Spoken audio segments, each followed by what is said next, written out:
দুশ্চিন্তা থেকে মুক্তির 5টি সেরা উপায়। যারা নিজের মন থেকে দুশ্চিন্তাকে প্রতিরোধ করে নিতে পারে তারাই দীর্ঘজীবী হয়।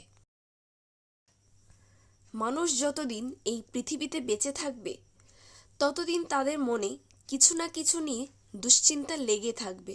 কেননা আমাদের বাস্তব জীবনে সব কিছু সঠিক কখনোই হয় না। এমন কিছু থাকবেই যা নিয়ে মাথায় টেনশন থাকে। মানুষের সুস্থ থাকার মূল চাবিকাঠি হল মানসিক শান্তি। তবে দুশ্চিন্তা অনেক সময় এই শান্তি ভঙ্গ করে দেয়, যার ফলে মানুষ মানসিকভাবে অসুস্থ হয়ে পড়তে পারে। তাই যতটা সম্ভব দুশ্চিন্তা থেকে দূরে থাকার চেষ্টা করুন। আমার টেনশন আমি নিজেই দূর করব। নিজের মানসিক শান্তি আমায় নিজেই খুঁজে নিতে হবে, কারণ খারাপ সময়ে আমার পাশে দাঁড়ানোর মতো লোক নেই।